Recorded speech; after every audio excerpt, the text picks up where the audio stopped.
I would love to have got some bloods done after Survivor.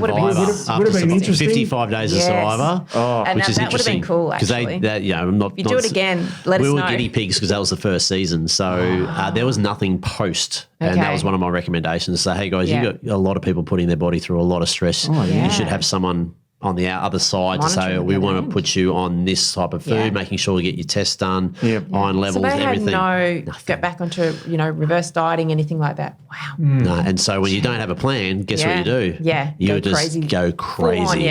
Crazy for a month. And I was like, I'm quite disciplined. So I said, I'm going to go have some fun for a month because I looked at food. I looked at food very aggressively. It was like weird. I've never looked like that before. Yeah. Welcome to the ATP Project. You're with your hosts, Steve, Nicole, and Lee Carseldine. How are you, mate? It's a pleasure to be here. I'm so excited. It's awesome, I'm very excited. I've got a lot of questions. Well, I've got a few questions for you too. You're a left-hander bowler, batsman, all-rounder for the Bulls. Yeah. Years. You're on Survivor. Tell me about yourself. Yeah, it's been an interesting journey. I played professional sport, cricket, for 20 odd years, from 15 through to about 35. And I went through a few health challenges through that, which I'll take you through. And then after I retired, I decided to go in a different path than most athletes. Most athletes might want to stay in the industry, and I said, no, I've had enough of cricket. I wanted to do other things, and then a couple of opportunities came up with regards to TV work. Survivor came on board, did pretty well in that, and that's second, yeah. Well, it's not first, wow. but in the game of Survivor, if you make it to the top 2 or 3, it means that you've made all the way to the end and didn't get voted off. So talk about nutrition, lack of nutrition, and it's 55 days on an island, only eating rice, water, and beans. Well, I saw photos of you shirt off, and you were real ripped, like extraordinarily ripped. You go from looking really ripped to looking really bad probably after about day 30. So that was 55 days of hell, and then I decided to do it again. Why not? Why As not? you would. Glutton for punishment.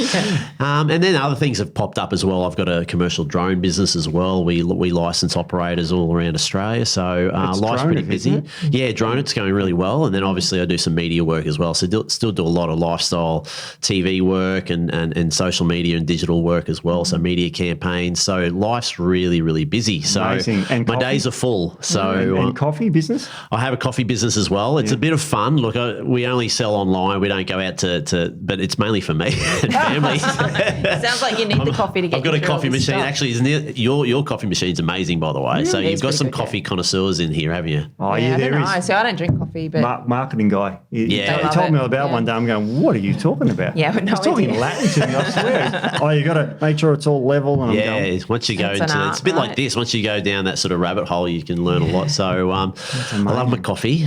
So I've got that as well. And so things are busy. So a lot to keep me going, which is and also from a fitness point of view, I've got it's been a journey since I've retired as well, and that's another thing as well. Athletes when they retire, what do they do? And the Survivor was more about that challenge and physical challenge. So I try and each year or two do a big challenge to try and sort of push my body and mind and just keep me busy. So I've done a few little things that we'll talk about on the way. But so you're all about it. Yeah, it's been lots of fun. Cool things. And it's full disclosure. Like yesterday, Lee sent in some proposed questions, and we said, "Yep, we didn't edit them. We didn't change a letter. This is stuff that you really want to talk about today, and some of the issues. So we've got a list of them there. We'll go through as the podcast goes on. Yeah. I mean, it's one thing because I've sort of retired. When I was playing, it's funny, none of this was around. And if anything, it was really high level. I mean, I look back on the things that I ate and the things that I did from recovery, and you went, oh my goodness, what was I doing? But the knowledge and the information wasn't there, and they didn't put too much emphasis, even though we're all professional athletes. And then since I've retired and obviously getting a bit older, I said, you know what, I'm going to look into this a little bit more. And again, looking into it, I went, this is a whole new world. And and sitting down, I'm writing these questions out. I'm going, I hope these don't come across as super, super basic, which they are. No. But it's one thing that I want to learn about, and that's probably why I'm here. Is learn from the best, for the people who have been in the industry for years, and sort of simplify it as well. Because I think if I try and read something or listen to something, I can get a bit confused. So I want to try and simplify it for myself, and hopefully that comes across to listeners that they can learn something as well. The only silly question's the one you don't ask. Yeah, exactly. And we thought this was a great concept because, like you said, Lee, these are questions that a lot of people would want to know as well. So, we thought we'd do it in this way. So you're kind of interviewing us in a way, asking us the questions. Yeah, it's so good. I think It's good. Cool. It's good because it's like, oh, God, I don't have to really get all the papers out for this study. Yeah. Mostly we have I showed you a medical study off camera about one topic that we're going to talk about today, but we'll get to that. But when you were a cricketer, you told me about what you used to drink a fair bit of. That was what is I it? think we can say Nectar, the golden nectar. Well, no, the brown nectar, actually. The brown nectar. nectar. Yes. Oh, yes. Yeah. Milo. Yeah. Yeah, I still love my Milo, by the way. That is my weakness. That's my kryptonite. Yeah. It's my afternoon hit. It's like, what do I do? Do I drink coffee? Do I have a Milo hit? But it's been around for 20, 30 years in the cricket circle. We just got given pallets of it. And it's like, well, literally I remember we used pallets. to get the 4 litre tin when I was a kid, and it was like, oh, this is awesome. We used to last us about 2 I weeks. used to tip it on my ice cream. Yeah, that was nice. And then make a slurry. How good was Yeah. that? The ice cream, vanilla good. ice cream, Yeah. sprinkled with Milo. Yeah. Maybe put a little bit of chocolate sauce in there as well. But But yeah, so looking at that and then looking at post sort of career and then looking at what I do now, like my days are so full. Like I'm starting at sort of 5 and finishing at 9, and that's a myriad of different things, whether it's training, my drone business, my media work, and then also fulfill my commitments as a dad as well. I went, you know what, I need help. I need to know whether what I'm putting into my body is getting the most out of it. So and then on top of that, doing other challenges, which is a little bit separate from your day-to-day activity. Yeah. But obviously as I get older, the days feel like they're getting longer. But I want to just it is a performance-based sort of what I'm trying to get my knowledge, increase my knowledge, but it's performance on a day-to-day basis. And then obviously hopefully that translates to success on wherever I take it. So Well, we're all getting older except for Nic. She's only 28 now. 26. I was like 28 last week, now 26. I keep forgetting. Number one question is how do I get younger?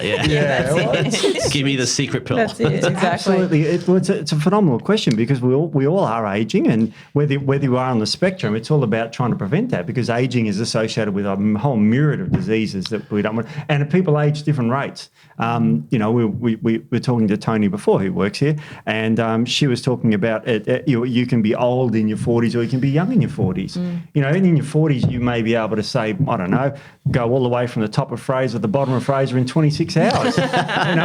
You could be able to do that in your 40s. Yes. You know anyone who's done that? Off the top of my head, yes. Not too many people, and that's the thing. Like I look at the fitness, the type of athlete I was, and I reckon, but when I finished, even in my mid-20s, I reckon I'm fitter now than I was when I was playing. Different type of fitness as well. Asked me to play a game of cricket, I couldn't walk for a week. But asked me to do different things like, sort of run from the top of Fraser to the bottom of Fraser with a 20-kilogram backpack, and I'll have a crack at it. So that's 45 pounds for the Americans. Yes. So tell me about that. I mean, you now I've driven from the top to the bottom. We were fishing off the top there at Sandy Cape, and we had to make the ferry, and it took me 3.5 hours to drive, and I was exhausted at the end of the drive because you're soft sanding like this and you're bouncing like this, and you're exhausted after 3 hours. So how did you do that in 26 hours? What happened? First of all, fell in love with the island because I do a lot of TV work up there, and it's very close to Brisbane. Very well. It's your Harvey Bay girl, and so to getting up there, and we do a lot of work up there, and I just fell in love with the island. And then I do a lot of work with the Stroke Foundation. I obviously lost my mum to a stroke, and then Dad had a stroke 18 years ago, so we have to look after him. So I'm ambassador for the Stroke Foundation. So they have a yearly sort of challenge they call Stride for Stroke, which people can do whatever they want. They can walk a couple of Ks, they can do a marathon, and they raise money for within their own community. So they wanted me to be an ambassador. I went, if I'm going to promote a challenge, I want to do something pretty cool, something that's like, yes, a marathon's cool, but what hasn't been done before. And I started looking at this during COVID times. Actually, I went, this would be a really cool challenge, just by myself. And then the Stroke Foundation came on and went, I've got an idea, guys, hear me out. And I thought, well, let's go from the top of Fraser Island all the way down to the bottom. I had to map it out. I think it's 144 kilometres. That's right. And let's give myself a challenge to try and do it in in a time frame as well, instead of just strolling around. And not only that, put some weight on as well. And Why not? Just to make it a bit harder. And then the symbolic nature of the 19 kilograms was that one person every 19 minutes suffers a stroke in Australia. So I thought that has a bit of legs to it.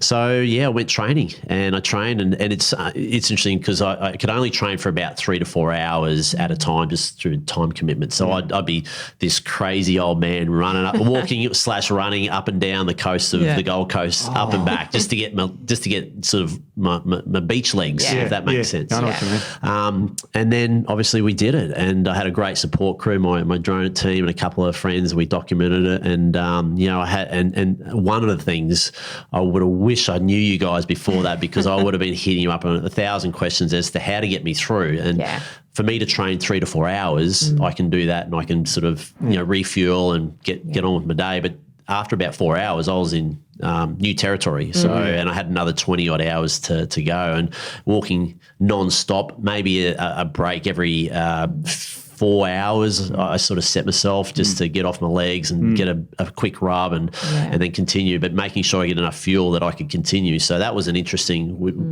I did as much research as we could, but obviously very limited myself, but we got through it. And 26 hours, didn't make the 24, but we still got there, and we raised a lot of money. But not only that, we got a lot of people signing up, which then they went on to raise money. So I think they raised close to $350,000. That's remarkable. Which is huge. They asked me back again, and I said, I just might have a year off this one. So I'll come back with a cool challenge. But walking on that sand was the next level, because you get to know the ocean, and you get to know the tides, and but it just doesn't make any sense. Some of those sands, it looks soft and it's hard, and it looks hard and it's soft, and that can really take its toll. And I had a blowout at about 4 hours. I had to cut inland. I couldn't go around, so I had to do a short cut in, and I went onto the 4-wheel drive tracks, which was really thick, soft sand, and I didn't take that into account. Didn't know it was there, because the only stuff I did was desktop study. Actually, okay, we'll go through there, go there. So that would have been Ngala Rocks, was it? Where you went inland? No, it was Orchid Beach. Orchid Beach, which is about halfway down. Oh no, about a third of the way or quarter of the way down. It's up the top there, near Waddy Point. So, you've got to go inland there, because you can't go around the point. So I went inland, and that just burnt my legs. That's where you're soft. So the 4-wheel drives even struggled getting through there, and I was and it was hot too. It was like 30 odd degrees. So I had a bit of a blowout there. I went, this is not fun.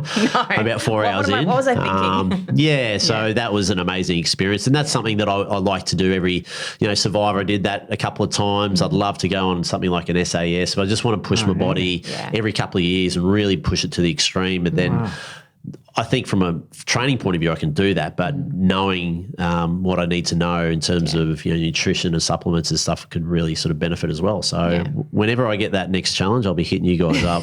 Speed dial. Exactly. No, happy to help. I mean, and it's, believe it or not, I'm over 40 as well. Not that anyone would know, Steve. I know it's hard to believe. It's hard. Everyone says, writes in, says you're 23 or 24. And your first question here is a really interesting one, because, we are all over 40, 48, 55, 20 something. 6, I think it was. So you've mentioned here, what are the top 3 issues facing men over 40, and what 3 vitamins, supplements, minerals would make a difference? Probably like the 80-20 rule, instead of going right into all the different nitty-gritty, but there's probably building blocks that you can work with, and say, right, well, if you make sure you get your right amount of protein in, or right amount, for me at the moment, and I want to obviously expand this, I make sure I use, I have creatine in my system, I have protein, magnesium, there's something else in there as well, but I stick to that, and I want to expand that. But so in terms of for your normal person getting through a day, what are the big gains that they can make that they can have in their system from a nutrition and supplements point of view? The best thing is a super healthy diet. We are a supplement company, but we say food is always, the first thing you look at, and exercise. But let's forget that, because I know you've asked a specific question. 3 vitamins, minerals, supplements that would make the biggest difference for aging men. Well, do you want to go first? You already mentioned magnesium. Magnesium is pretty much you've standard. Mentioned some good things already. Yeah, standard, because it does help boost testosterone levels, helps support nervous system function.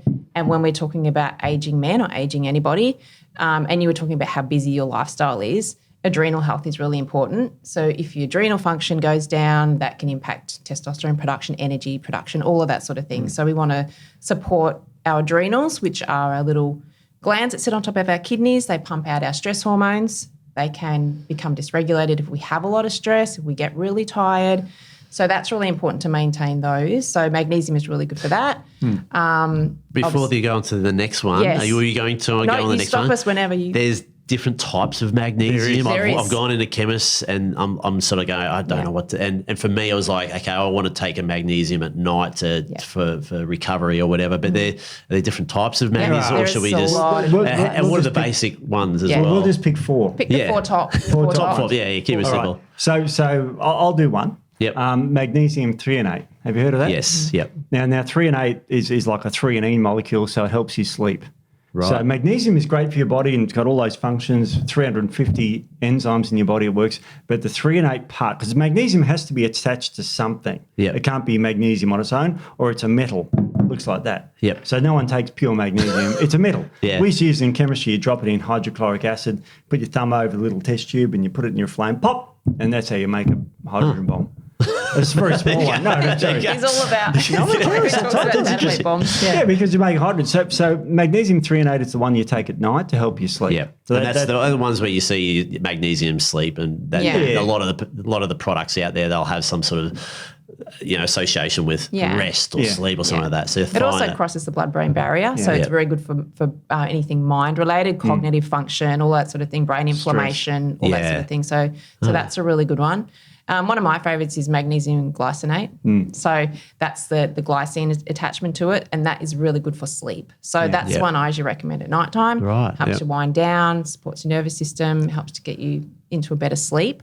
So that's another one. I was going to write all these down. Hang on a sec, we've got a podcast. So I can just listen to this. Another one, we talk about energy a lot. Yeah. And you've got this thing in your body called the Krebs cycle and your electron transfer chain. They're all the chemical things. It's also called the citric acid cycle. You might have heard of that for energy. So there is a form of magnesium called magnesium citrate. I have heard of that one. Which is great for energy. Right. So it won't keep you up. It's not a stimulant. It's not a caffeine like I'm drinking. It won't keep you up, but it's a good one for energy production in your body. So magnesium citrate is a good one. They're both, but the glycinate and the citrate, best absorbed, really, aren't they? Absorbed. 80% for the citrate, 90% absorption for the glycinate. So they're both really good. So I usually recommend citrate in the mornings, glycinate in the evenings. I'm going to do 2 different ones. Yeah. Orotate, magnesium orotate is another one. Have you heard of that one? No, that's another one. So that's a really good one. That's really good for anything cardiovascular related as well. So I find that really supportive if you've got any we were talking about things like hypertension before, and it works like a calcium channel blocker, which is a class of drugs to treat hypertension. Yeah. So that's a natural form of a calcium channel blocker. And so most of these magnesium, like, do you have products out there on the shelves that will have some of those, like all 4 of them in there, a bit of a mix? Look around, there's a few that have all 4 in there. There's a few that have all 4 in there. Yeah. And then you also have ones that are specific as well. Yep. Yeah, definitely. Yeah. So and there's also ones you want to avoid types of magnesium orally, like magnesium oxide is a cheaper form, doesn't get absorbed very well. Yeah, gotcha. And if you take too much magnesium, you get diarrhea. Oh, right. So laxative. Yeah. So don't take an oxalate. It's literally just a laxative. Yeah. Oh, right. Yeah. So if you're clogged up, you could use that. That's what we That's what it's used for. I find a lot of times, it's not always, but just from what I see in clinic, men seem to need less magnesium than women. They seem to get the runs easier than women do. Right. So you just watch your levels. But look, anything from 300 milligrams up to 600-700 a day, but split dose, so about 300 milligrams at a dose. Morning, evening. And if you just need some, you take it in the evening. You've got to remember the RDA, or recommended daily ounce, about 350 milligrams of elemental magnesium. So, that's easily achievable. Eat your nuts. They're very high in magnesium. Eat your greens, all that sort of thing. All the healthy foods first, and then you supplement on top of it. And that was one thing I didn't put in the questions. It was like, I like to think that I'm eating a healthy, I've got a healthy diet. I eat well, but I just wanted to double check, because there are times also when I'm traveling where I go, when I'm out of routine and eating, in the middle of the country when you can only eat snags and beans and that's all that's on offer. That's sometimes the only thing. So I need to also make sure that when I'm traveling that I've got things in place for myself as well. Because that's one, magnesium is like, and then I'll branch out into that. So that's good, those 4. Protein is another. I mean, protein, we talk about the amount of protein. So as Yeah. you get older, you actually need more protein, not Yep. less protein. So making sure you're getting enough protein and you train as well. So, I usually say to people, at least particularly someone who's very active, 2 grams per kilo body weight Yep. as a minimum. So you can go up from there up to 4 grams per kilo body weight. So that's something as we get older that we need to really make sure we're getting enough protein in. All right. So that's another now one. sticking on the protein side, Yes.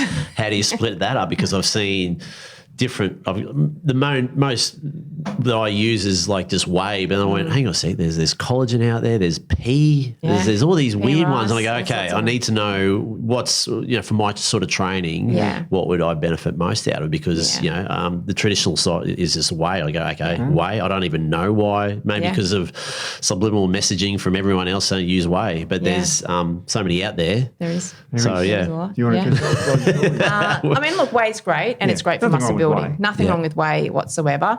Some people can't tolerate dairy. Some people Yeah. react to whey. It can be a little inflammatory for some people as well. So we make collagen here. We love collagen, but there's a lot of science behind how Lots good of collagen is.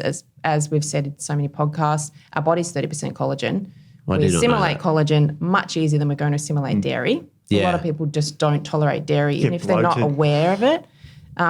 Probably how many percent would you say have lactose intolerant? A lot. 74% in Australia have lactose intolerance. Yeah. So Whey would say, they try and take all the lactose out, which is a sugar that's naturally found in milk. And milk has got 2 types of protein, casein and whey, and they take the whey out and isolate it, which where you get whey protein isolate. But whey itself and dairy itself is not really a food that humans should be consuming. Sounds controversial. Yeah. But we are hunters and gatherers, and we've evolved to hunt and gather. We never hunted down and sucked on a cow's udder.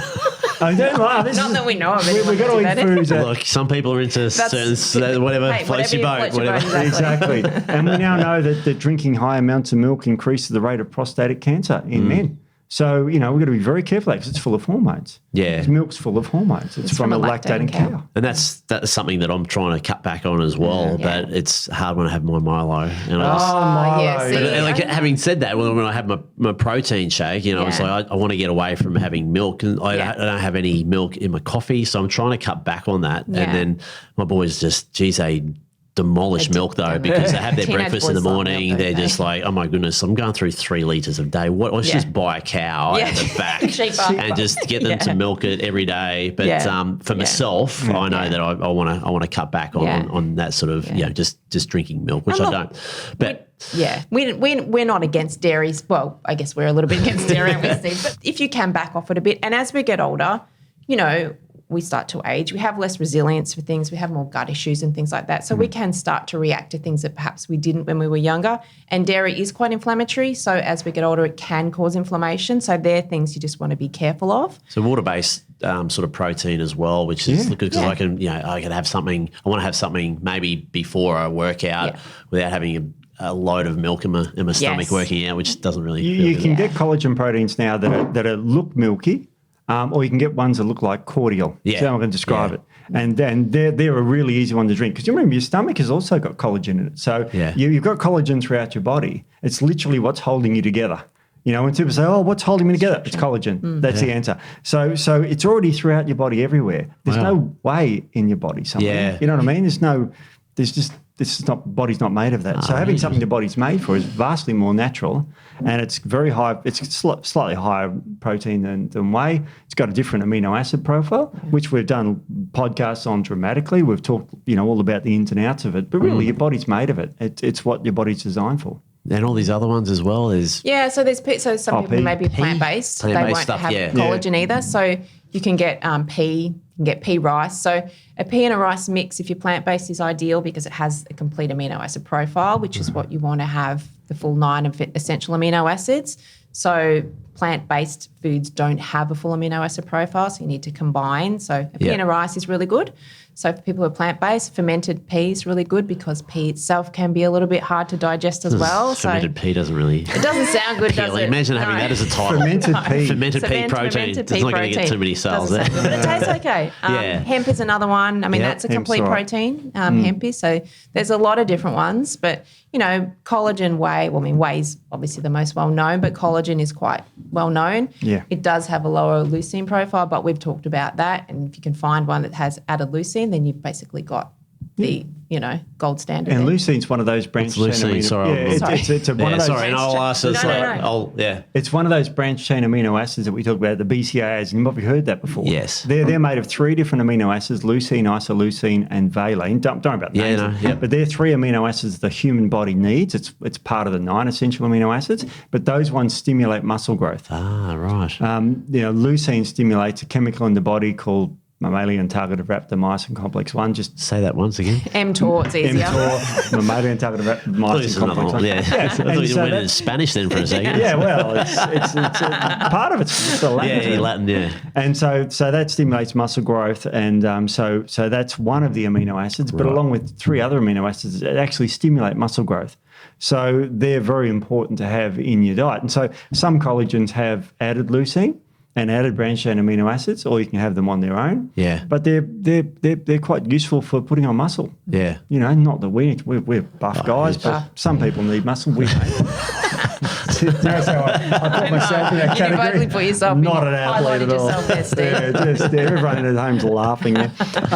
But that's what a branched chain amino acid is, and you probably heard of them before. Yeah. They're just 3 of the 9 essentials. Yeah, nice. So we've gone magnesium, we've got protein. Did I say another one? There's 3. Yeah, there was what are the 3. 3 of the? Oh, look. What's probably the other big gainers for men? Yeah. I would say zinc. Zinc, Okay. Yeah. That's something I do not take, and I do not know anything about, apart from putting zinc on my face for about 30 years. Oh, yeah, that's right. I'm sure I licked some of that and put it on my lips. You probably have, yeah. So I may have been inadvertently putting zinc in my system. Well, you're probably eating if you're having nuts and seeds and vegetables Yeah, it's in your diet. Yeah. But it's very easily depleted, and men over 40. How is it depleted in men, Nick? You don't need to know. I need to know. That's why I'm here. Okay. I think I get it. You lose it during... Men lose it more so than Gotcha. Yeah. Okay, I do get it. I don't need to go into apologise for detail. Steve. This I is need to Steve. know this stuff as well. The listeners are going, why do men lose zinc? Yeah. Where does it go?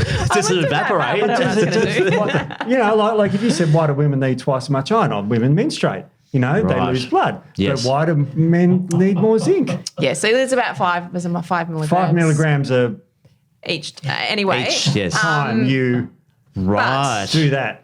So if you're active, Yes. then you're obviously going to deplete your zinc levels. Is that correct? That's true. That is true, yes. Oh, Yeah. it's a part of life, you know. That is true. Oh, I'm married, so it's not a part of No, it's true. Hi, Beck. Definitely yes, not getting any now. But yes, you can also deplete zinc in other ways, even through sweat. Yeah, Deplete a that's bit of zinc. Malabsorption, if the gut's not right. High stress will also deplete zinc as well. We need zinc for testosterone production. I was going to ask that. Why do we need zinc? Helps with testosterone production, helps with mental health, gut health, immunity, all of that sort of thing. So as we get older, as I said, we do deplete more of these nutrients. Someone particularly is very active as well.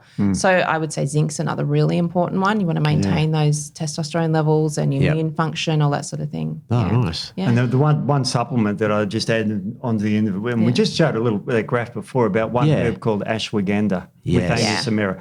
And I just showed you a graph that showed you that after, if you have enough of it, 600 milligrams of the KSM 66 type, you will boost testosterone by about 20% in 8 weeks.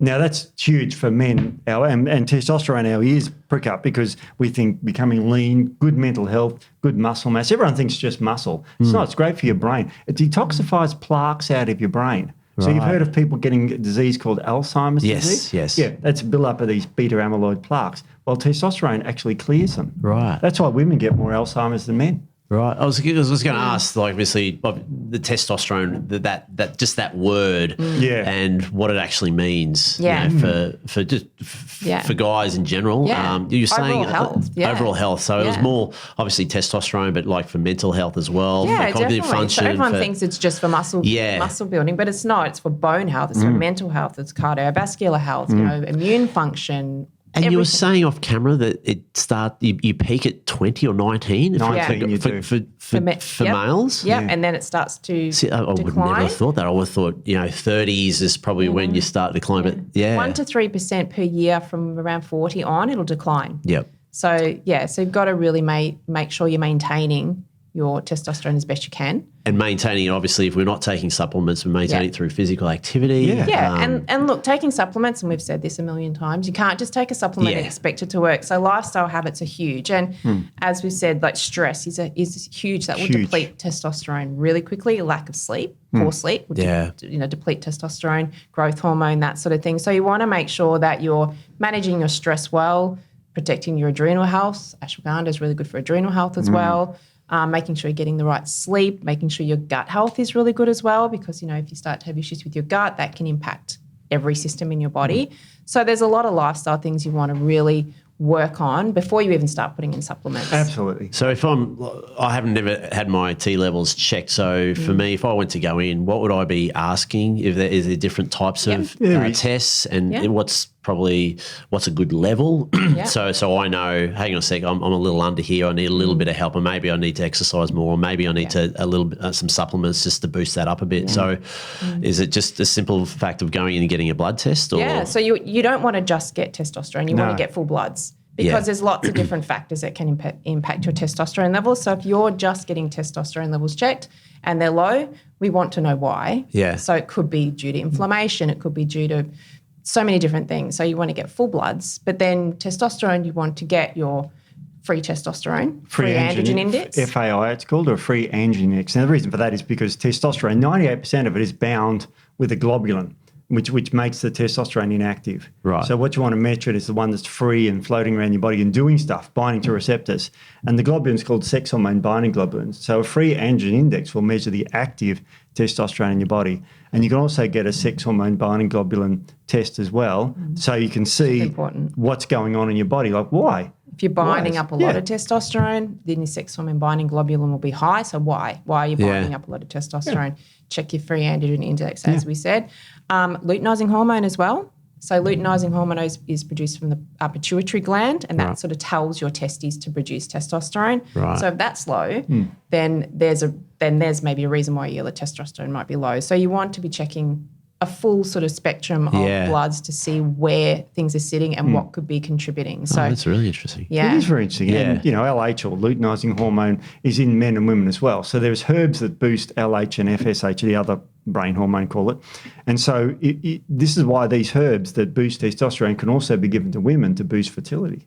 So this is the beauty about herbal medicine. What we love about it is it's like, that herb, if you just call it a test-boosting herb, like the ashwagandha, you can give that to women, and it helps women's sexual health too. Yeah. We've done a podcast on that. So it's remarkably important that people get across the details of all this sort of stuff. Absolutely, yeah. And also check your testosterone levels in the morning. Yes. Because they decline throughout the day.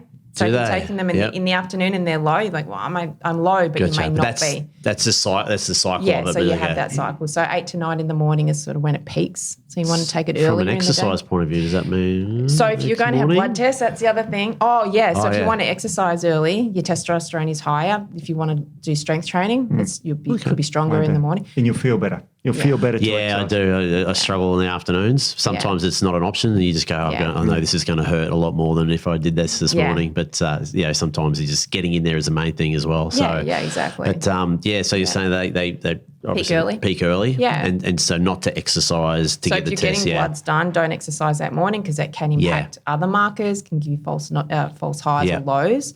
So don't exercise that day. Sometimes even the night before, don't exercise, particularly if you're someone who does a lot of strenuous exercise. It really impact things. So, first thing in the morning, rested, hydrated, get your full bloods done, as we said, full testosterone profile, and that can give you a bit of a ballpark of where you need to be, or sort of set the line of where you are, and then you sort of move from there. And that'll give you some really important information. So if you are struggling to get through the day, then you've got a plan forward. So if you know what's actually happening, then you can you need to measure. As I've said, we have in our car, we put it in for services. They hook it up to the computer. They do diagnostics. We need to do the same thing with ourselves. We need to have all the information, all the diagnostics, to see where things might be out of whack, so we can start to fix it, put it back in balance. So I think testing is super important. I'm all for it. I love it. Every 12 months, even every 6 months as we get older, depending. But every 12 months, definitely full bloods to have a look at what's going on. And with your lifestyle, and as you said, you're so busy, and by the end of the day, you're just wrecked. Yep. Pretty much. Yeah. So you really want to look at your adrenal function. Is this causing inflammation? Is this causing other issues, blood sugar issues, all of that sort of thing with the stress? So how are you sleeping? Could be better. Oh, no, I mean, that would be a question. That's a good question. That is a good next one I actually didn't put it in here, but I wanted to talk about sleep as well. Yes, because sleep's super important as well, because that will impact testosterone levels, growth hormone levels. They can all go Growth down. hormone's released when you sleep, and growth hormone obviously makes you grows muscle. So sleep is a really overlooked thing. Now, we talked about stress before. Now, did you know that testosterone is made from cholesterol? I don't know how much you know about this. None. Zero. Because you make the cholesterol, if you go to a cholesterol test, about 80% of it's made in your liver. Right. You know? Okay. Yeah. So the body's making it for a reason. Yeah. And there's two types of cholesterol you might have heard of called LDL and HDL. Yes, yeah. LDL is considered the bad one, but it's not bad because that's the one that transports it to your tissues to be made into hormones like testosterone or estrogen, progesterone or cortisol. So if you're stressed, your body will prioritize the production of cortisol over testosterone. So stress will drop. It will drop your testosterone. So that's where it could be one reason. Yeah. So it depending on what's causing it, you may not be sleeping, you may be walking the whole length of Fraser. Hours. That would suppress testosterone, not sleeping. I mean, that would be horrific. I would love to have got some bloods done after that Survivor. would have been interesting. 55 days of Survivor, and which is that would have been interesting. cool, actually. Because I'm not. If you do it again, let us know. We were guinea pigs because that was the first season, so there was nothing post, and that was one of my recommendations. So, hey guys, you got a lot of people putting their body through a lot of stress. You should have someone on the other side to say, we want to put you on this type of food, making sure you get your tests done, iron levels, so they everything. Had get back onto, reverse dieting, anything like that. Wow. No, and so when you don't have a plan, guess what you do? Yeah. You just go crazy. Crazy for a month. And I was like, I'm quite disciplined. So I said, I'm going to go have some fun for a month. Because I looked at food very aggressively. It was like weird. I've never looked like that before. Yeah. So anyway, do you want to know what happens to your body when you starve? Is your microbiome changes. Do you know what microbiome is? All the bugs in your gut? Yeah. And there's different bugs there that do different things. I'm going to keep this for Nick's going to hit me later because I'm going to really brush over this very important topic. But you grow these bacteria that grab more calories out of food. So if you're starving, which you were on Survivor, let's face it, but if you're starving in the bush like a hunter and gatherer, you want to gorge food because that would be a survival instinct. Yeah. So basically, these bugs grow, and let's just call them Methanobrevibacter is one of them. Let's call that, Call that or something. and that will basically send chemicals to your brain to say, eat, and it's very hard to switch off. So if you've got the wrong microbiome and you're trying to lose weight, which most people, not you, but most people are, and they're eat, and they struggle, they go, I just can't stick to a diet. And all this. It could be the bugs in your gut. Oh, right. Because you've got a big nerve that goes from your gut to your brain that sends information up there. Let's call it the vagus nerve. And it tells you what's going on inside your gut and tells your brain what to do in response. And so how do people then control that? It's interesting because I went through, because I used to compete, and at the end of comps, I was totally depleted. Yeah. So you just want to eat, dieting for 16 weeks straight. So you just want to eat, and you get food obsessed pretty much. So I know exactly what you're saying. But as Steve-O said, your microbiome can change. It can also impact your thyroid, even men. So thyroid function can go down if you're starving. Your thyroid function will slows your metabolism because it doesn't want you to keep losing weight. So you have to actually avoid, ideally, in a perfect world, which no one can, avoid just that gorging part, because then that will start to throw your gut out even more, and that's when a lot of people start to have gut imbalances, and then that can lead on and on and on to other things. So you want to slowly introduce foods again. Protein is a big one because you lose the acids to a large degree if you haven't had solid proteins for quite a while as well. Start eating proteins, can't break them down effectively, then you can have issues as well. So you kind of have to essentially, like you do when we do comps, is reverse diet, out. So you're slowly sort of easing back into the diet so you're not overloading your body, shocking your body, causing inflammation, all of that sort of thing that goes on. I'll put your name forward because there's 24 contestants that come out of there that need help. They do. And I did recommend that as well. And it's like, and I did All Stars only a few years ago. But they obviously didn't didn't have anything. Still didn't take that on board. Really? So I came 55 days off, and they put me in a bungalow for 2 or 3 days just to mentally get back into, assimilate back into normal life. And I ate and I ate and it just came out, and I ate and it just came out, and it was a bit messy. But it was just a different thought process, and then I had to put myself back into normal society when I had access to food 24/7, when I didn't.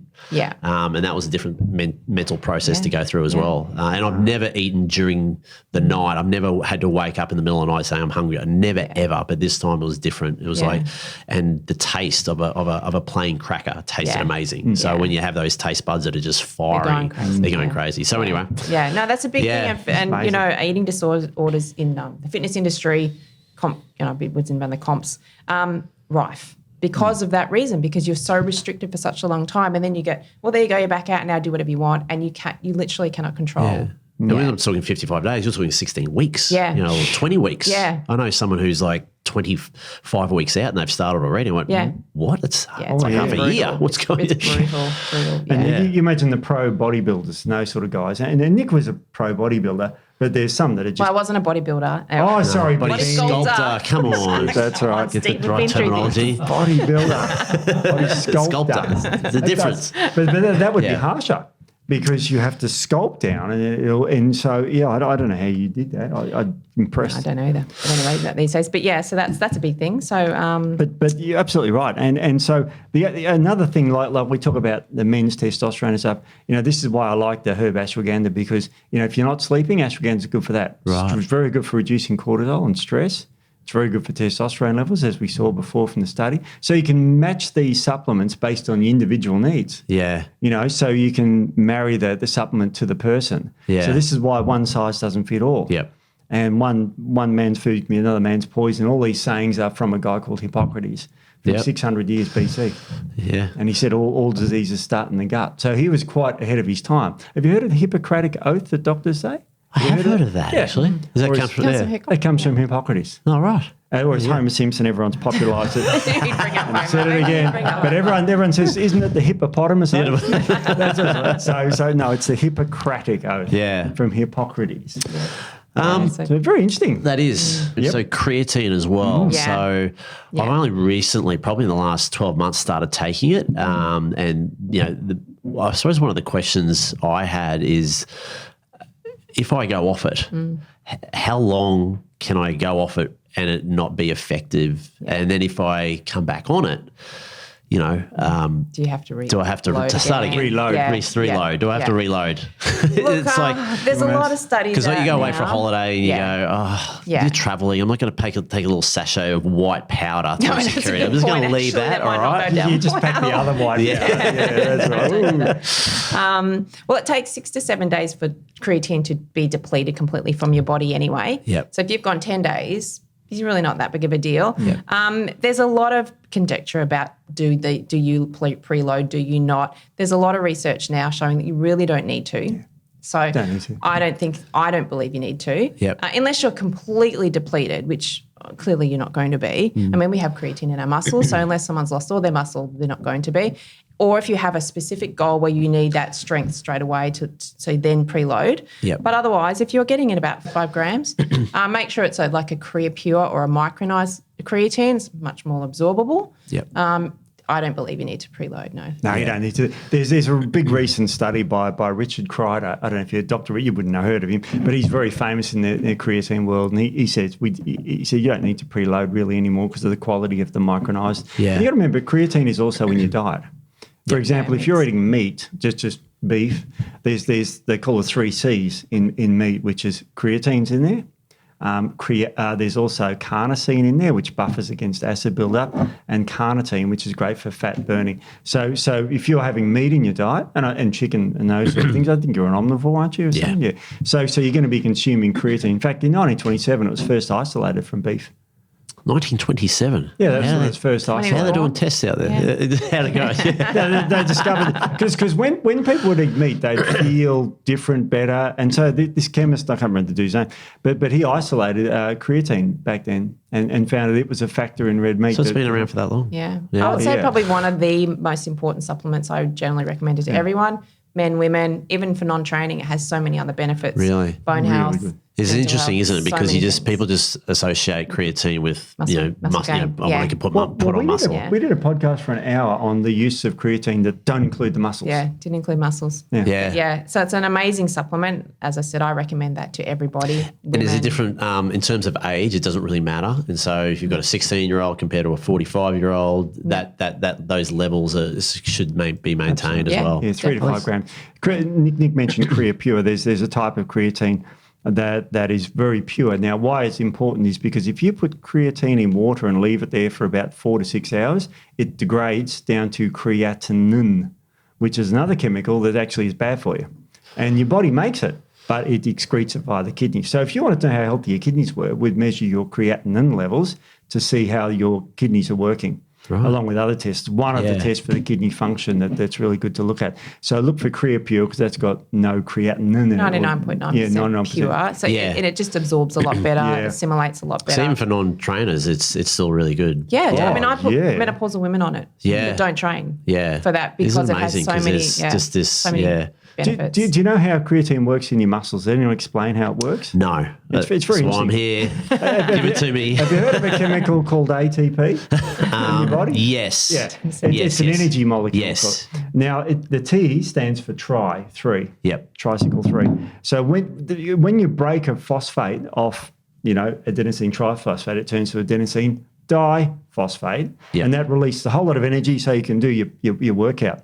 Now, what creatine does is it comes along and gets the phosphate and puts it back on. Right. So if you're halfway through a gym session and you can do 10 reps, you probably bench, 200 pounds, 250 pounds?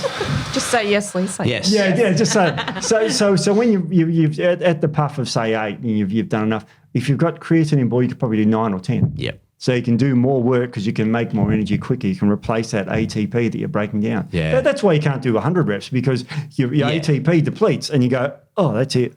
And that's failure. Yeah. But with this, you can go further. And in terms of time of the day, is there science on when you take it? Trying to get, for me, it's just trying to get into a routine where I take something at a certain time of the day and I go, I'm just going to stick to that. It's not as vitally important as we once thought. People used to say after not even exercise. around training. It doesn't even matter. It's in your body. Yeah. Just as long as you get it in daily. Get in daily. Yeah.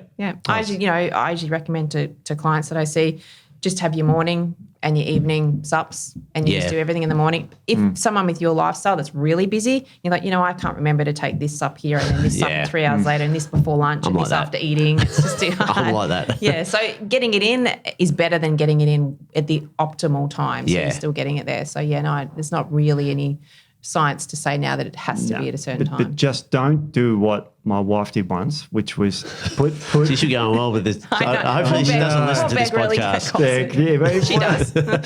She she said, I'll make up my smoothie the night before I go to the gym. Oh, and she puts 4 to 6 hours, and it turns into creatinine.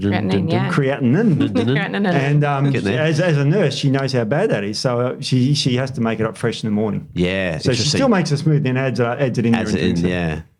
So very interesting. It's a bit of a trick to it. And creatine is often found with other performance boosting things. You can get them together, like beta alanine. Have you heard of that? I have heard of that. I've seen it in, and I'm not. Gives you is that a pre-workout? Yeah, it can be. Yeah, I've tried that a couple of times. It binds with histidine in your body to make carnosine. Which carnosine buffers against acid buildup. So let's say you were going on a really, really long walk for 26 hours. Just say. I should have been. Just hypothetically. Yeah, it's hypothetically. You know how you get a buildup of lactic acid and you get the pain? Well, that buffers against that. So it stops that acid buildup. So it's very good for endurance exercise and that intense exercise where you want to buffer against beta alanine. Alanine, Oh, right. So I just thought it was a pre-workout to give you a bit of a tingle and ready to go. It won't keep you awake. Yeah. And beta That's alanine. another thing, yeah. Yeah, it's found in food, beta alanine. So there's all these little other supplements that if you find with creatine that are very, very good for that too. Yeah. And they're called performance aminos typically because beta alanine is amino acid. Yeah. So there's a few of those around, a whole host of them. There's a whole host of chemicals that you can take. One in question was in the afternoon. So you can take beta alanine and put it in with creatine in the afternoon, drink it before you work out. It won't keep you awake. It'll just buffer you. You'll get more out of your workout. Yeah. But it won't, like if you have a bunch of caffeine, you'll be up all night. Caffeine has a half-life of 5 hours. So that means it takes 5 hours to get rid of half of the caffeine. And that was one of the questions I had because, obviously, like most parents, Yeah. mums and dads, their days are longer, and especially if they're making the time to work out, which a lot of times, I own a gym, and the 5 o'clock sessions are packed because they've just got to get it in. Otherwise, they lose that time and they won't get it back. And then they're off to work, and then they come home, and their day sometimes starts at 3 because you go, okay, that's a morning shift. I call it the morning shift and night shift because running, especially when the kids are a bit older, even when they're younger, there's a lot of work from 3 through to about 9, 10 o'clock that they've got to get through, whether it be managing, the kids or the house, you name it. So those days are longer. So I was like, what do I do in the afternoon? Now at the moment, my choice of poison is Milo in the afternoon, and that I don't know, it's more of a mental thing for me, but I go, I don't really want a coffee. I don't drink coffee after lunch. Can I take a pre-workout just to, and is it going to affect anything? Because normally I'm just thinking, okay, no pre-workouts for that pre-workout. Is it something that I could take in the afternoon just to help me re-energize and sort of get over that little afternoon sort of hiccup? Plenty of things. There's so many different chemicals you can do. You can. I guess you look at someone's adrenal health if you're looking at doing pre-workouts later in the afternoon. One, if you feel you really need a pre-workout to get through a workout, then you'd be looking at the reason why, and that would be adrenal function, not producing enough energy, mitochondrial function, that type of thing. But look at adrenal health.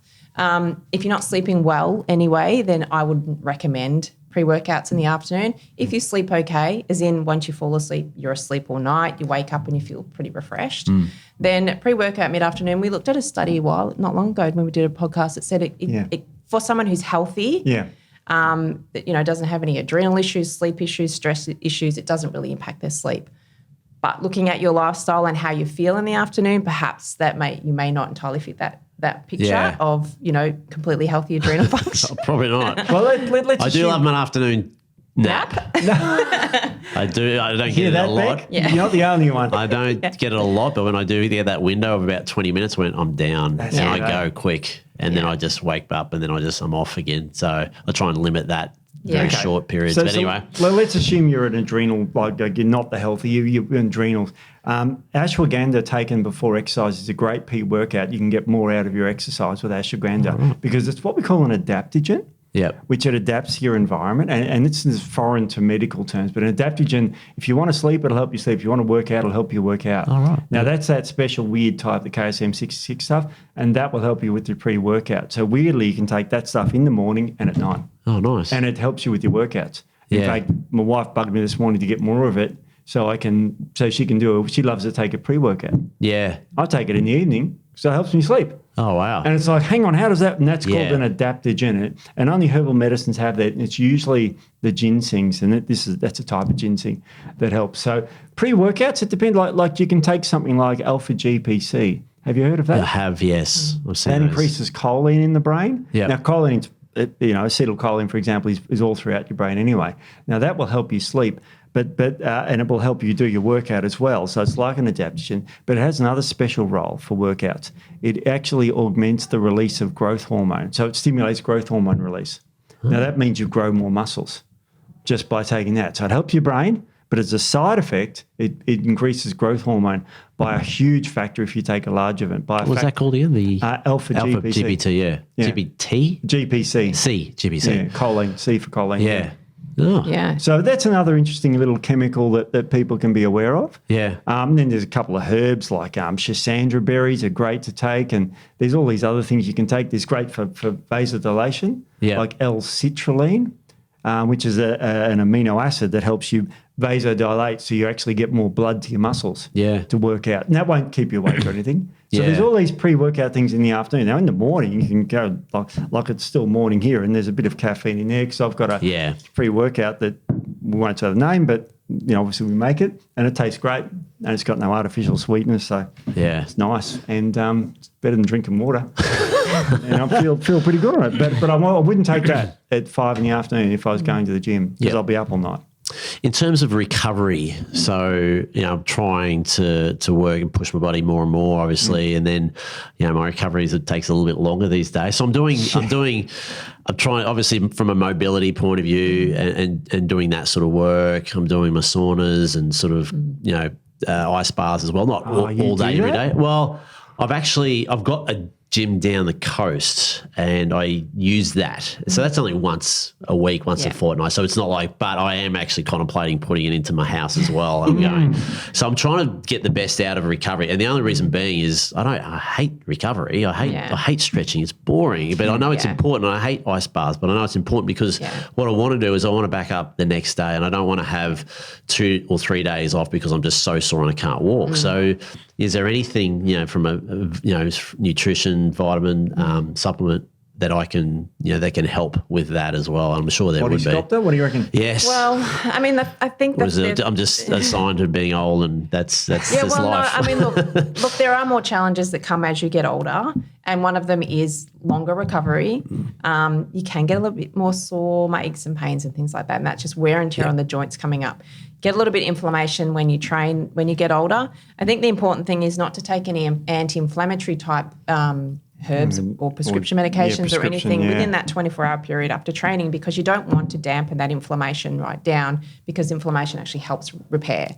So a lot of people, they'll start taking their turmerics and all that sort of thing after they're trained because I'm so sore. But you want to have a little bit of inflammation. That's good inflammation. So that's really important. Stretching, definitely. Mobility is the biggest thing I find, that it's the first thing that goes as men and women get older. So that stretching is really important. It helps with lactic acid buildup and all that sort of thing as well. But as far as any supplementation, look, like that, as you said, ashwagandha is really good for that as well. Magnesium is really good. I'm a really big proponent of fish oil. I prescribe fish oil a lot for a lot of people. It is good for inflammation, but it doesn't dampen, post-workout, that sort of thing. But if you're taking fish oil regularly every day, I find that's really good for general inflammation. Curcumin, which is turmeric, the active ingredient in turmeric, I find that really good as well for maintenance, for that sort of more aches and pains and things like that, can be really good. And collagen peptides, really good for joint health. Yeah. So and you mentioned joint health there because, I'm old and, I've had joint issues. When I was a kid, I had terrible arthritis. And, I've talked about this before. When I was in hospital with it for 6 weeks, type of spinal arthritis called ankylosing spondylitis. And so my joints have always been, I had Achilles tendinopathy, so problem with my Achilles. Yeah. And you take, there's different types of collagen. There's not all collagens are equal. There's some that make you look beautiful like Nick, and then there's some that's good for joints like for me, old people. So it depends on the collagen you want to go for. So there's types of collagen called Tenderfort and Fortigel, which are really great for the joints. And so depending on how you want to recover, and there's actually collagen for your muscles too, body balance collagen.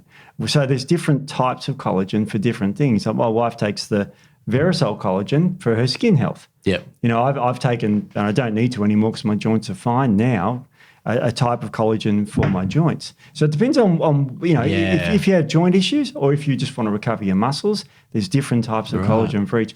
And there's even, collagens that has added turmeric in there. You can colour it, for example, with turmeric. To make a recovery, instead of using tartrazine yellow, the twisties yellow, all that sort of stuff. And then, so recovery is good, but also sleep is very important. So, you have your Milo for sleep.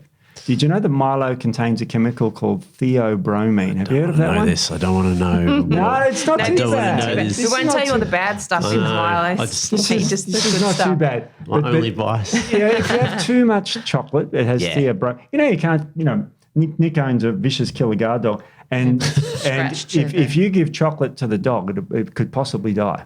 I've heard of that? That's because of theobromine. I've always thought that. It's like, they can drink a little bit of milk. That's not going to kill them. No. But like chocolate, apparently just their stomachs explode. Or well, their brain explodes. They've got different blood-brain barriers to us. Right, okay. So theobromine goes into the brain and acts like caffeine. Theobromine blocks this chemical called adenosine, which puts you to sleep. So if you have too much chocolate at night, it can be too stimulating and you won't get into that deep sleep. Right. So while most people have chocolate at night because that's a little wind down. That's right. Yeah. They relax. So you can look at the types of chocolate in things and you can pick out a good one. But theobromine is often used in pre-workouts to stimulate people. Wow. So it depends on how it reacts with you. Now, if I gave you caffeine, that's a very strong adenosine blocker and you'll probably be awake. Yeah. And worse still, people are probably listening saying, I have a cup of coffee before I go to bed and I sleep right. Do you, though? Because remember, there's different stages of sleep. Yep. There's REM sleep, non-REM, and then there's 4 stages of the REM and all that sort of crap. And you got to get into the deep stage to release growth hormone. Right. So, getting to sleep is a great recovery tool. Yeah. The other thing I wanted to go back, because I noticed it's another question of yours, is when you're training, recovery-wise, can be related to how you've been with your nutrition, your hydration when you're actually training. So if that's not on point, recovery can be harder. So that's another thing. So I did notice that you have a question. I've thought about focus on pre-workout before I work out, focus on after. Yeah. And I've got a small window of an hour or so while I'm in the workout. Yeah. And I looked at it recently. I went, sometimes I never drink. Sometimes I drink and it's just water and it's very minimal. Am I using that?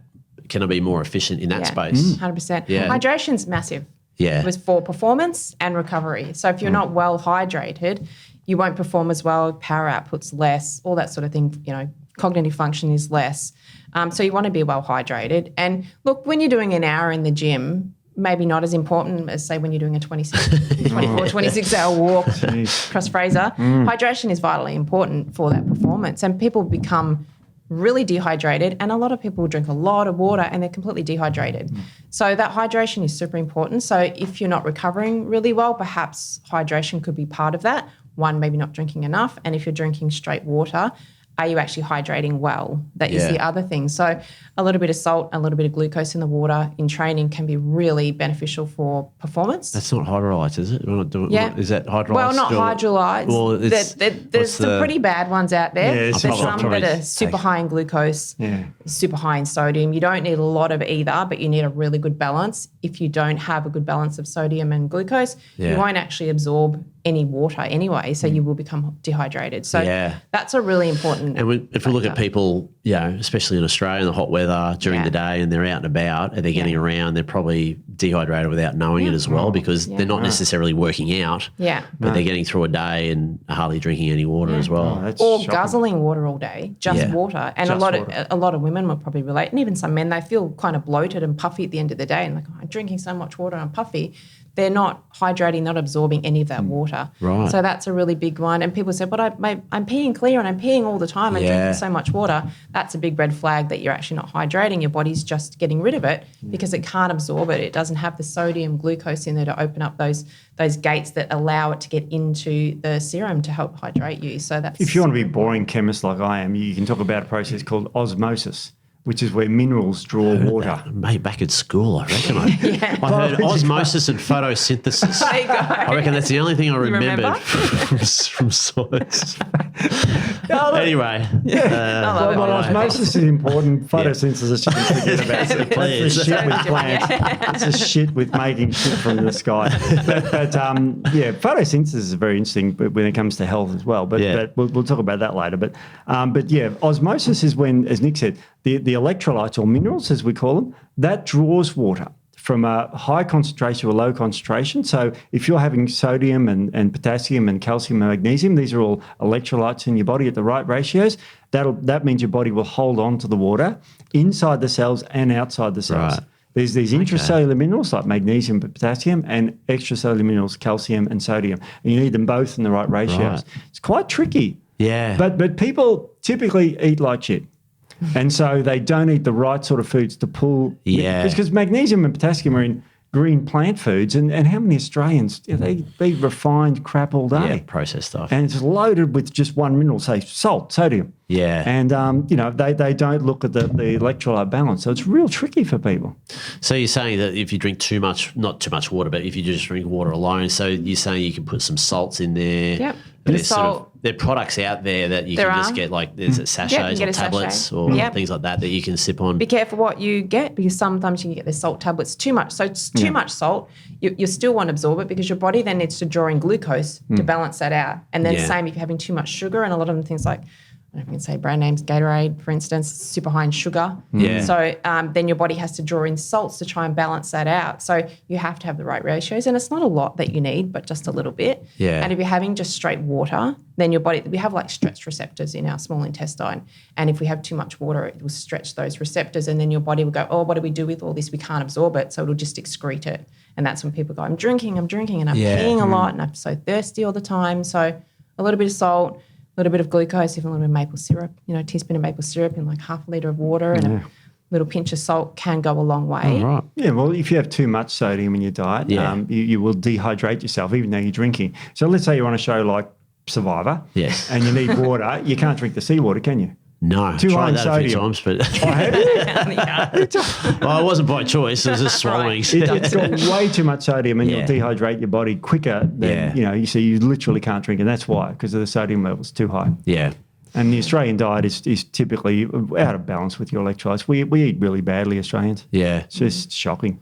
So got to eat more healthy. So if you're sweating a lot in a workout, then that's something to be mindful of, hydration. And then obviously pre-nutrition and post-nutrition, this all, comes along to help with your recovery as well. So if you're not getting good post-nutrition, good amount of, glucose back in the cells is really important, and that protein straight after training, that will all really impact how well you recover as well. So it's funny because I work out and separate sessions from a weightlifting session or to a fitness session. Yeah. And obviously fitness sessions are sweat a lot more. So I'll finish a workout, I'll go home, I'll get my food in me, but also make sure I have a big jug of water with a hydrolyte in there. Now, whether I'm using the right hydrolyte, I have no idea, by the way. So I'll keep an eye out for that one. So do your hydration during the session. I think that's where I'm not. Yeah. I'm sort of just going, I don't feel like it, but it's important to do it even when you don't feel like it as well. And you making probably sure, notice the difference. Yeah, so I've got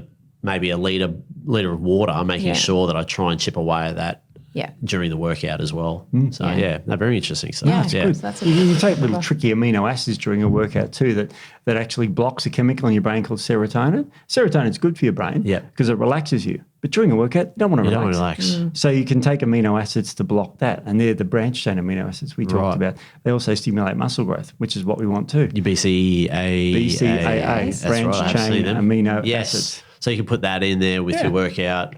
Yeah. A good hydrolyte or a good electrolyte. Hydrolyte. What's the same? Hydration Hydrolyte's a brand. Hydration product. Hydrolyte is might be. Electrolytes are what you need. Cool. That's interesting. Obviously, I'm going through this little bit of a hate using the word journey, but just trying to get as much information as I can so I can make good decisions for myself. But then what's happening now is I have sort of teenage boys who are coming through and they're playing a lot of sport, like they're training every day. And then obviously they've got school as well. And there's a lot of, I didn't realise how much pressure there is on teenage kids, females, males, doesn't really matter. But what I've noticed as well is they're starting to come into my world with regards to, the food that I eat, but also they're a lot more interested in obviously building their bodies up as well. So a question I have as well, I'm obviously on creatine. It sits there in the kitchen. It's in front of us every single day. So I don't get them to take any pre-workout stuff. Yeah. But in terms of creatine and protein, I do have them on that. They want to because they are working out. They're training we're talking probably 6, 7, 8 sessions a week as well as games. It's a lot. So I want to make sure that they're getting the right amount of nutrition and they're getting the right amount of sleep as well. So is that a safe thing? What is the age group, age bracket, recommended age bracket for kids taking creatine? And I mentioned before that, creatine is good regardless of whether you're working out as well. So it's good for you anyway. Yeah. Well, do you want to talk about that? Yeah, definitely. So, they say from 16 on, but I really don't really go for that a lot of the time, particularly if your boys are training, 7, 8 times a week plus games, plus comps and things like that. Yep. That's huge. So they will be depleted. Obviously nutrition, and they're young, so they can replete quite quickly. But protein powder is 100%. It's literally just a food. Yeah. So there is nothing that I would say you cannot have it. If you're just giving it to a son that doesn't do anything but play video games on the couch, what's the point? But for your boys, definitely. And same with creatine. Yeah. They're getting creatine in meat. So having a bit it's already in their body. Your body makes creatine too. Yeah. So it's like you can't say it's bad for kids because it's already in there. Yeah. It's already in them. Yeah, and look, they're going to why? have higher levels. They're not going to deplete as much as someone, say, 40 plus. But, if they are finding they are doing a lot, then I don't think there's any issues with that. Anything else that they may? Because I've got him off. Like he takes one of my boys. I won't out him, but takes my magnesium. I said, stay away from that because it's bloody expensive. Oh, and you don't need it. And I go, I don't think that's the truth. But anyway, Just don't want him to have it. Just don't want him to have it. Yeah, that's right. Just lie to him. Look, even magnesium, again, it's a very benign supplement. You You've need got a it. good pure one. Yeah. You need it. As we said before, you deplete it quite easily. If they're training the way they are, they could be depleting it as well. So, again, magnesium, not really an issue. No. But the human body needs, any age, needs magnesium. Even infants need it. Yeah. And infants that suckle on breast milk is full of proteins.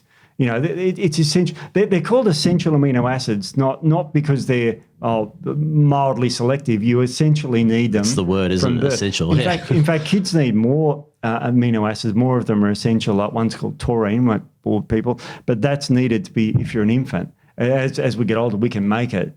But as an infant, you need to be consuming taurine. So there's more amino acids that they need to be worried about over and above what adults need to. So they're essential amino acids. They're essential. Yeah. So it's And not a lot like of these regulations were brought out years ago when some of the supplements were a little bit dodgy. Yeah. So if it's a good quality supplement, there's no crap in it, then it's essentially food-based, like any sort of proteins, whey, collagen. They're food. Yeah. So there's no issue with that with children. my 6-year-old, I give him the collagen that we make here. It's got no artificial colours or flavours or preservatives in it. We don't use any of that crap. Yeah. It's all naturally coloured even. Yeah. As I said, one of our colorants is turmeric. Yeah. And, the other one's tea, so we use natural stuff here. And, we're not talking about our products here, but make sure it's also a natural, healthy supplement. It's not full of numbers and stuff that you can't read. That's something you got to watch for kids. No, it's good to know. It's good to know because as a parent, you obviously want to just go, I'm sure it is, but I just wanted to double check as well. So, I mean, they can still stay away from the magnesium. Yeah, that's poison for kids. Bad. If you're 17-year-olds, it's poison. I don't want to get in the cheap stuff either. It's like, damn it. But even we're talking about blood testing, even kids, if they're doing a lot of sport, they're eating well, but it's good to get measures and see if there are any depletions there as well. So getting blood testing for them can be a good thing to just measure as well once a year if they're super active to make sure there's no depletions or nutrient deficiencies or anything like that as well. So that also comes into play with kids. There's probably not too many other. I think I've my mind has covered everything. I'm going to have to listen to this a few times, I reckon, because there's some things in there. There was some really good info there, but my brain's a bit of a sieve sometimes. There's a lot. That's why we're recording it. Yeah. But in terms of iron, iron? Yeah, let's talk just a little bit about iron before we wrap this up because I'm interested about it. Why do we need it? What happens when we don't have enough of it? Well, I mean, because everyone goes, just my iron levels are low. You go, really? How do you know that? Yeah. Well, I mean, that's super common. More common in women, obviously, because they lose blood. But men can become deficient in iron as well, depending on the diet, depending on inflammation, that type of thing. Vitally important. So it transports oxygen around the body. So if we're not oxygenated, obviously we can get really tired. We can have all sorts of issues for thyroid health, for brain health, for bone health, so many things that iron is super important for. So we need good levels. Getting iron checked is something I always recommend. Most GPs will check your ferritin levels, which is your iron stores. Yeah. Right. Doesn't really tell you anything. Okay. So you need to get full iron panels. Really important to get that. And a lot of men that I treat will have very high ferritin levels. So you need to get your inflammatory markers checked as well, because if they have a lot of inflammation, they'll have high ferritin.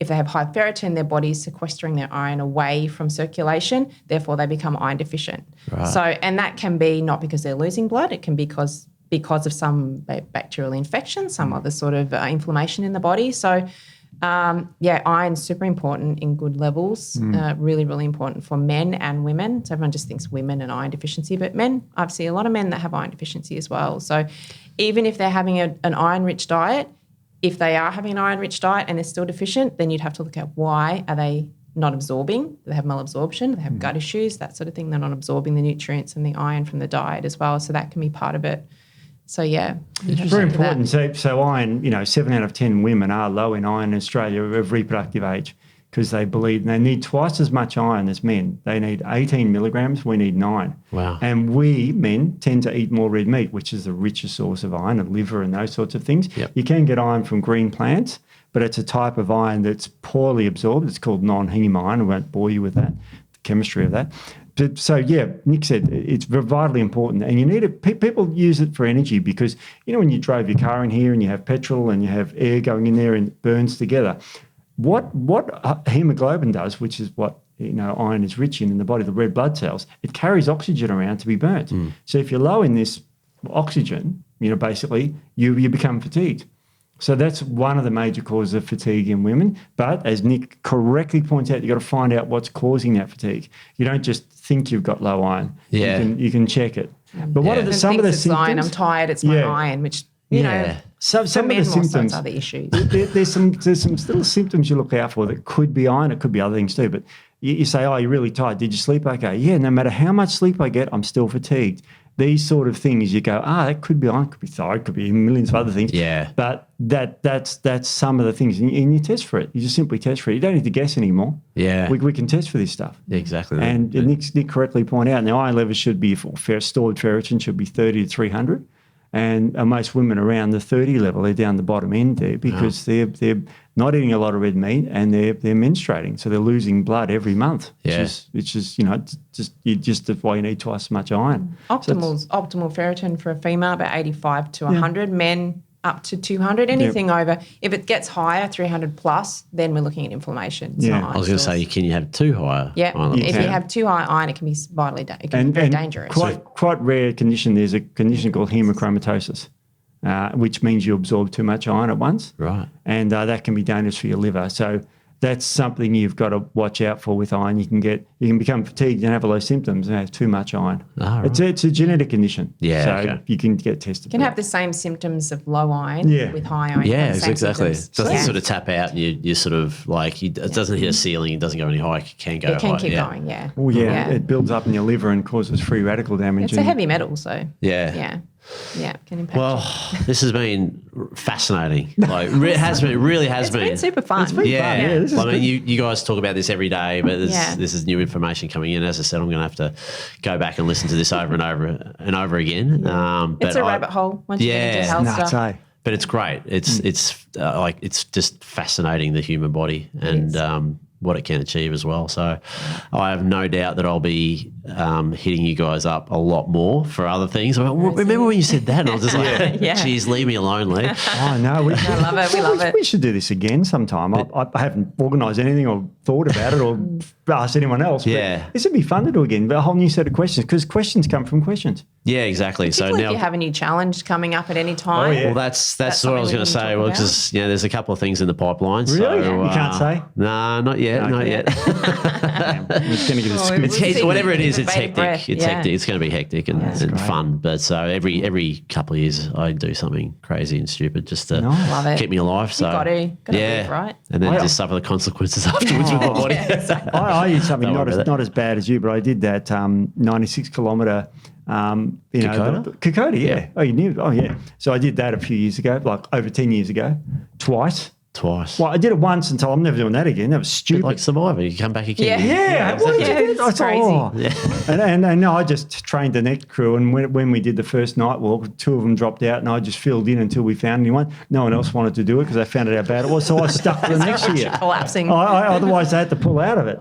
So it's like it was a 22 hours and something. Yeah. We did 96 kilometres through the bush all night. Well, you sort of know what it's like then because you're basically going for a whole day. Yeah. And you're not really stopping, are you? So You start at 7 a.m, and by 5 of the night, you're absolutely, completely fatigued, and you're not even halfway.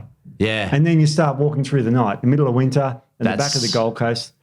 Well, it's interesting as well because getting off topic, but when I was going through this challenge and going in the middle of the night when I was a walking zombie, it didn't matter what, and then all of a sudden the sun came up, and I don't know whether it was mental, whether it was physical, but you just a surge of energy coming through. And it was more towards the end of it, and it was like, oh my goodness, I just got energy now. Whereas for those 3 hours before, I was literally a walking zombie. Yeah. And it was Cortisol spikes in the morning, Yeah. testosterone spikes in the morning, melatonin is suppressed with light hitting the Sunlight. eyes. Yeah. So all those chemicals change and make you awake. That's Yeah. why that's why we're awake during the day and not night. We're Yeah. not nocturnal. But And it's you were just- nocturnal that night. so I'm not doing that again. Sort of Yeah. asleep. Yeah. Well, it's been great having you Yeah, it's here. been- Yeah. Yeah. Thanks, guys. And we'll have all these information and the links as Yeah. well. So if anyone wants Yeah. to Much learn more appreciated. about I you. definitely would love to be back and Yeah, we'd love it. hit you up with some Absolutely. more questions. Absolutely Great. love it. Thanks Well, so take much, care. Lee. Thanks for Great. dropping by. Thanks All right, heaps. thanks. See ya. See you guys. See ya.